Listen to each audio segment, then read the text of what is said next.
Hola, ¿cómo están? Bienvenidos a La Silla Vacía. Soy Daniel Pacheco, subdirector. Hoy vamos a hablar de el Acuerdo Nacional de Iván Cepeda. Esta es su principal apuesta política de cara a esta candidatura presidencial del Pacto Histórico, pero mirando más cercanamente hay mucho de gaseoso y esto pone a sus aliados a interpretar qué es lo que realmente significa. Estamos hoy desde la redacción. Edgar Quintero cubre a Iván Cepeda Castro. Sí, ¿Cómo va? bien, todo muy bien. Edgar Quintero, ¿qué? Herrera, Herrera. sí. Sí. Daniel Pacheco Sáenz. Saludos, mamá. Los periodistas más jóvenes utilizamos mucho el segundo apellido cuando firmamos. Uy, gracias. Eh, y entonces, el Acuerdo Nacional de Iván Cepeda. Entonces, esta fue, lo voy a poner como la titulamos, como se titula la nota que usted firma en la sillavacia.com. Cepeda propone un acuerdo nacional gaseoso y sus aliados lo interpretan. Voy a contar un poquito del proceso editorial detrás de esta nota que me parece Sí. que es chévere y es diciente. Es como estábamos en nuestro consejo editorial y queríamos saber los editores qué era el Acuerdo Nacional y usted nos decía, pero es que ellos no dicen nada, no dicen nada. Sí, Y nosotros le dijimos, pero Edgar, esta es la propuesta principal del candidato que va más adelante en las encuestas. sí.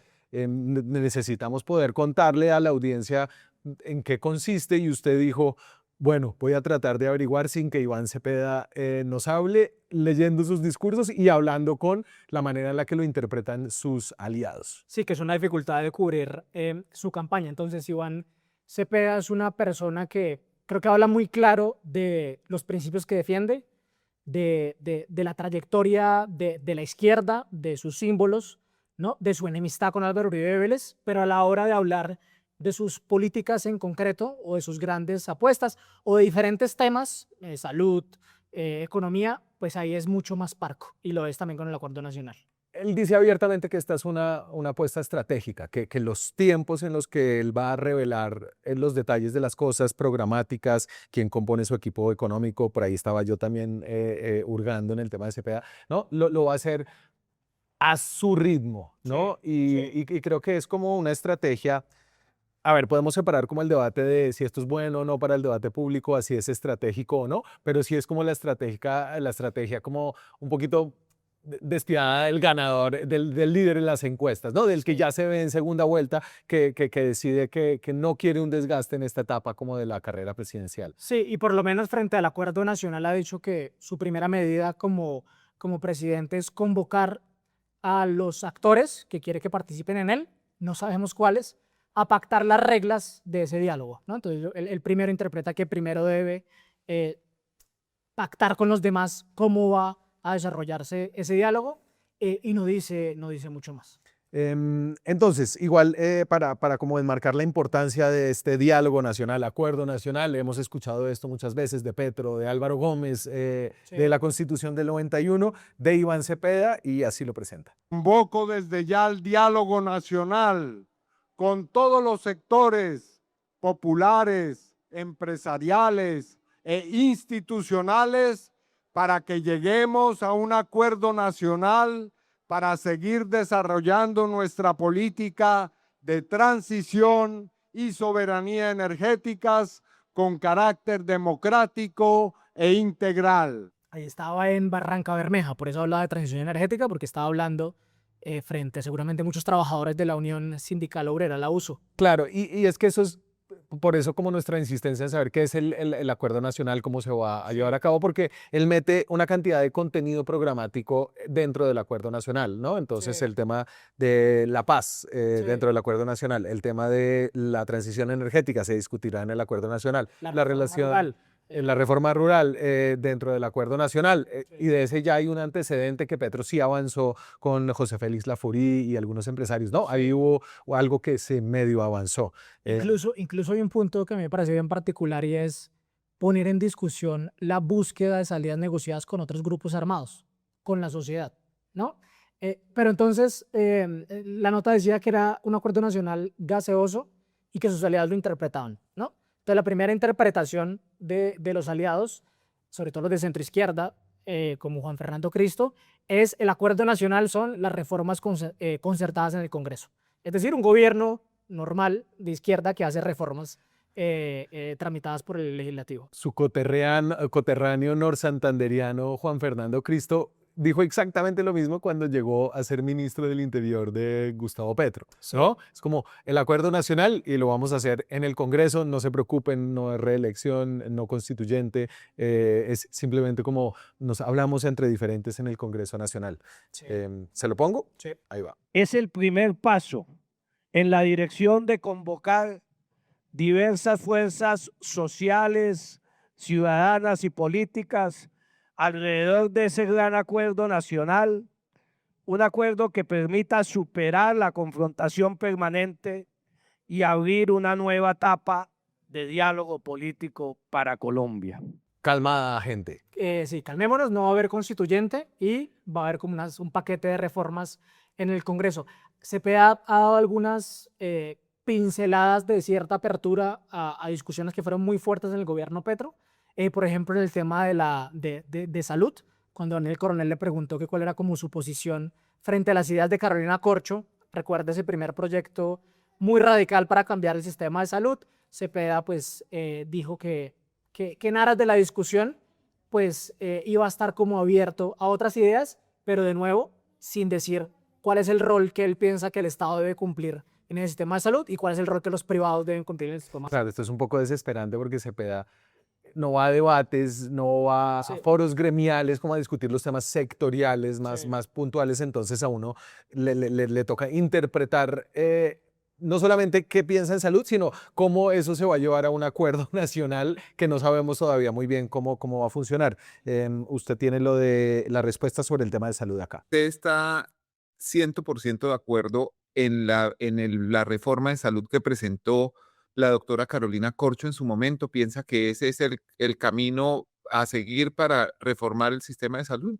Muchos de esos aspectos los comparto, pero a mí me gustaría, en aras de tener en esto una posición lo más abierta posible, que, digamos, no avancemos sobre ideas que puedan cerrar la posibilidad de un diálogo como es el que yo he propuesto. Y entonces aquí sí me pregunto, y Cepeda como que ha hecho una distinción en su carácter. Él no lo separa con el de Gustavo Petro, porque Petro también llegó prometiendo un acuerdo nacional. Sí. Pero siento que un poco de lo que hay detrás de la idea de tenerle paciencia es que él sí es una persona mucho más dialogante. Sí, creo que las personas con las que uno conversa y que son cercanas a Cepeda suelen destacar eso, ¿no? Como que tiene unas aptitudes personales y un talante que a diferencia de Petro puede llevarlo como a hacer acuerdos. Y lo otro que ha prometido Cepeda es como el método, ¿no? Que su diálogo nacional va a tener un cronograma, unas formas para ser implementados, lo que pasa es que no dice cuáles son, ¿no? No dice cuáles son y cuáles van a ser sus tiempos y cuáles herramientas va a utilizar. Y ahí usted, esculcando entre sus palabras, encontró que además ha cambiado un poquito qué es lo que pensaba acerca de los tiempos y los métodos del acuerdo Sí, nacional. él antes de la consulta del 2025, cuando todavía contestaba entrevistas, él decía que lo ideal era que el acuerdo nacional se diera antes del 7 de agosto.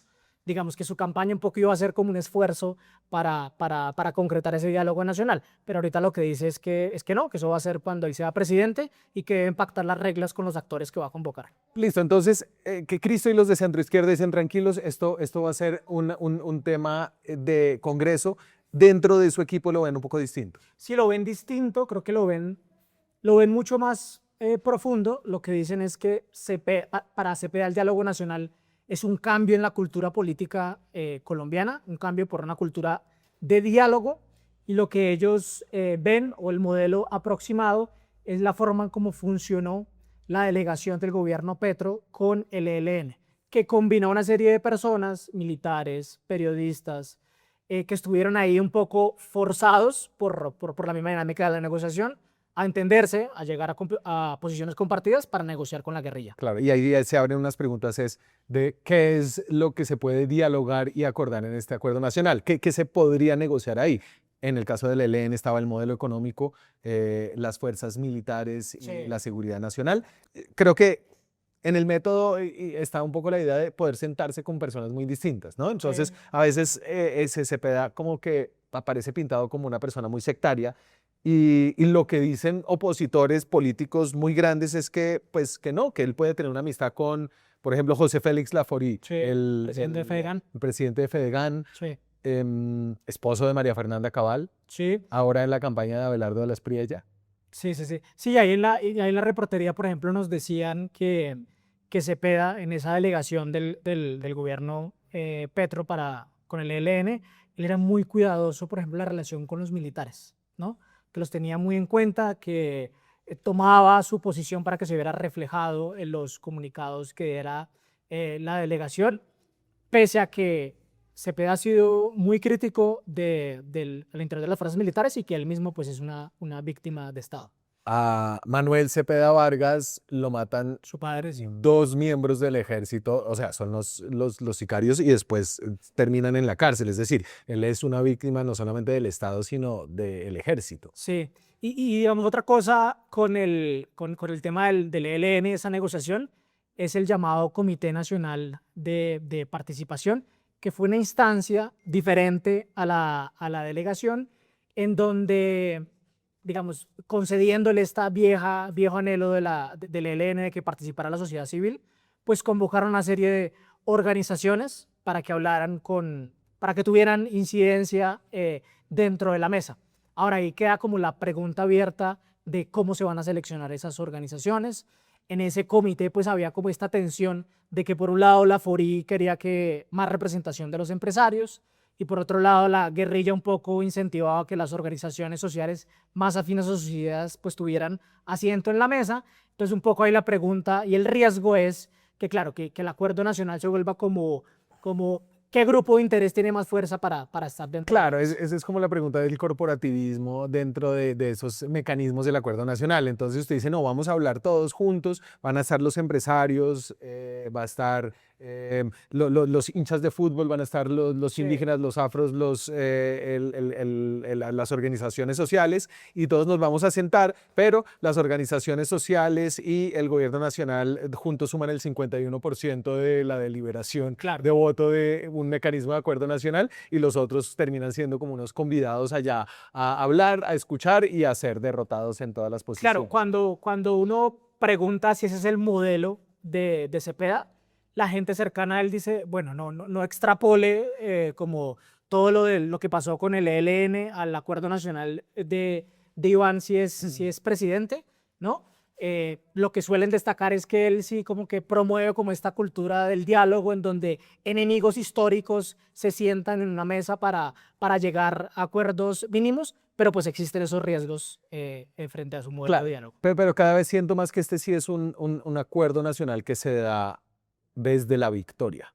Y Claro. se lo pongo con la idea de que Iván Cepeda y el Pacto Histórico representan a los que están del lado correcto de la historia y Sí. de que son las víctimas contra los victimarios, que son Álvaro Uribe y el uribismo y el estamento narcoparamilitar, ¿no? Entonces, creo que eso ha sido como una cosa difícil para no solamente hacer un acuerdo nacional después, pues que hay que ver ya cuando uno gana, pues tal vez hay borrón y cuenta nueva, pero en este mismo momento como para abrir y ser abierto al diálogo con otros sectores que no son de izquierda, ¿no? Sí, claro, y digamos, esa es como la tercera interpretación de los aliados de Cepeda, sobre todo del ala más a la izquierda y de las organizaciones sociales, de que el diálogo nacional es sobre todo una garantía para que la izquierda y los sectores populares afines a la izquierda tengan mucho más poder de decisión y de incidencia dentro de esa mesa.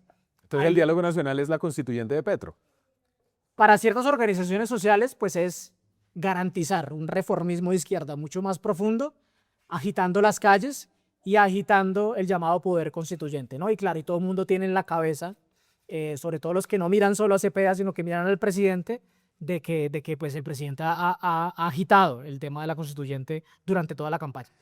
Claro, ha agitado el tema de la constituyente. Iván Cepeda ahí ha estado como en un gris en donde él, en efecto, desde hace mucho tiempo dice primero el acuerdo y el acuerdo determinará si es necesario una constituyente, pero pues en sus eventos de campaña se recogen firmas para el comité de la constituyente del presidente Petro. Claro, para Cepeda que ha sido consistente en ser más cauto con la con la constituyente. Él no la descarta, es uno de sus caminos, pero también, ahí volviendo, digamos, a la tranquilidad de Cristo, pues el tema de ir al Congreso, de un paquete de reformas normal, de un gobierno de izquierda, digamos, ordinario, con una coalición de centro-izquierda en el Congreso, pues también podría ser otro de los caminos de Iván Cepeda. Edgar Quintero Herrera, muchas gracias, señor, por pasar Sí. por acá. Muchas gracias a ustedes. Ayúdenos con su suscripción, denle like activen la campanita. Bueno, también de pronto están en Facebook y entonces es como un like. Estos contenidos apoyan el periodismo independiente que aspiramos a hacer aquí en La Silla Vacía, así que nos ayuda a crecer esta comunidad. Nos vemos estos días con más contenido. Que estén bien, chao. Hacer periodismo independiente cuesta. Cada suscripción a este canal nos permite financiar historias que revelan patrones, intereses y otras dinámicas de poder que otros no cuentan. Suscríbase y sea parte de la comunidad que apoya a La Silla Vacía.